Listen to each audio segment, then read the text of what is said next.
इसमें कोई संदेह नहीं है कि खासकर यूपी में जिला पंचायत अध्यक्ष का चुनाव जीतना तो अब पूरे तौर से यहाँ खरीद फरोख्त व सरकारी मशीनरी का दुरुपयोग आदि करने पर ही आधारित होकर रह गया है। इस मामले में अब बीजेपी भी वही तौर तरीके व शैली आदि अपना रही है जो पूर्व में समाजवादी पार्टी भी अपनी सरकार के दौरान अपनाती रही है, जिसकी एक ये भी खास वजह थी कि जिसके कारण हमारी पार्टी को सन 1995 में सपा सरकार से अलग होना पड़ा था और इसको लेकर उस समय सभी पार्टियां काफ़ी चिंतित भी थी। लेकिन दुख की बात यह है कि अब वही गलती बीजेपी भी इस चुनाव में दोहरा रही है, जिससे यहाँ लोकतंत्र की जड़ें भी काफ़ी कमज़ोर हो रही हैं, जो ये अति दुर्भाग्यपूर्ण व निंदनीय भी है। इसलिए बीएसपी ने इस समय प्रदेश में हो रहे जिला पंचायत अध्यक्ष के चुनाव को नहीं लड़ने का फैसला लिया है और पार्टी के लोगों को ये निर्देशित किया है कि वे इस दौरान इस चुनाव में अपना समय व एनर्जी आदि लगाने की बजाय बल्कि अपना पूरा समय व ताकत अपनी पार्टी के संगठन को मजबूत बनाने तथा सर्व समाज में पार्टी के जनाधार को बढ़ाने के कार्यों पर ही लगाएं, तो ये ज़्यादा बेहतर होगा, ताकि इस बार यहाँ उत्तर प्रदेश में होने वाले आगामी विधानसभा चुनाव में बीएसपी की अकेले यहाँ अपने बलबूते पर सरकार बन सके। और हमें इस बात की भी जानकारी है कि जब बीएसपी की यहाँ सरकार बन जाएगी तो तब प्रदेश के अधिकांश जिला पंचायत अध्यक्ष खुद ही बीएसपी में शामिल हो जाएंगे, क्योंकि ये लोग सत्ता के बिना कतई भी नहीं चल सकते हैं।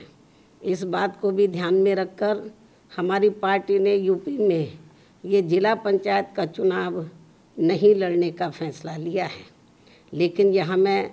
इस चुनाव के संबंध में ये भी स्पष्ट कर देना चाहती हूँ कि यदि हमें ऐसा लगता कि ये चुनाव निष्पक्ष होने वाला है तो फिर हमारी पार्टी ये चुनाव ज़रूर लड़ती और हमारे काफ़ी जिला पंचायत के अध्यक्ष भी ज़रूर चुनकर आते। हालांकि बीएसपी ने अपनी सरकार के समय में चाहे छोटा चुनाव हुआ हो या बड़ा चुनाव हुआ हो, उसमें ऐसी कुछ भी बेईमानी व धांधली आदि नहीं होने दी है, जिससे लोगों का लोकतंत्र में विश्वास बना रहे। मुझे पूरी उम्मीद है कि प्रदेश की जनता यहाँ लोकतंत्र को बचाने के लिए मेरी इन सब बातों को ज़रूर गंभीरता से लेगी और यहाँ इस बार आगामी होने वाले विधानसभा चुनाव में बीएसपी की ज़रूर सरकार बनाएगी। लेकिन इसके लिए यहाँ बीएसपी के लोगों को विरोधी पार्टियों के सभी साम दाम दंड भेद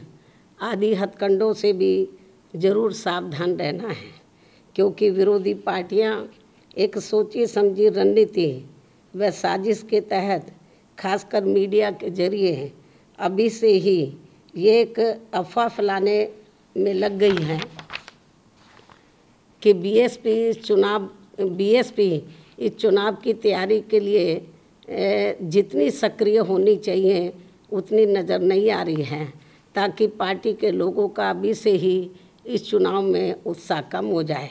जबकि उन्हें ये मालूम होना चाहिए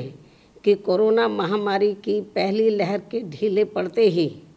मैं फरवरी महीने के शुरू से ही यहाँ लखनऊ में मौजूद हूँ और यहाँ कोरोना नियमों का पालन करते हुए प्रदेश में पार्टी को हर स्तर पर मजबूत बनाने के लिए मेरी आए दिन पार्टी संगठन की छोटी बड़ी मीटिंगें बराबर चल रही हैं, जिन्हें मैं दूसरी पार्टियों की तरह दर्शाने के लिए रोज़ाना मीडिया आदि को नहीं बुलाती हूँ। इसलिए मीडिया को भी बीएसपी को कम नहीं आंकना चाहिए, जिसको अपने देश में यहाँ लोकतंत्र का मजबूत स्तंभ भी माना जाता है। वैसे पार्टी की राष्ट्रीय अध्यक्ष होने के नाते मेरी यहाँ बीच बीच में अन्य राज्यों की भी बराबर मीटिंगें चलती रहती हैं। ये भी मैं आज मीडिया बंधुओं को अवगत कराना चाहती हूँ। इन्हीं ज़रूरी बातों के साथ ही अब मेरा यूपी की जनता से उनके हित व कल्याण के लिए यही कहना है कि यूपी को बचाना है, सर्वजन को बचाना है, बीएसपी को सत्ता में लाना है व जरूर लाना है। यही समय व प्रदेश की आम जनता की मांग भी है। इसलिए चुनाव में बीएसपी का यही मुख्य नारा व उद्देश्य भी होगा।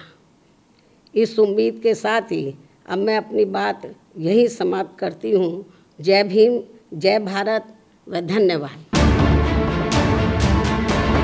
बातमी मागची बातमी म्हणजे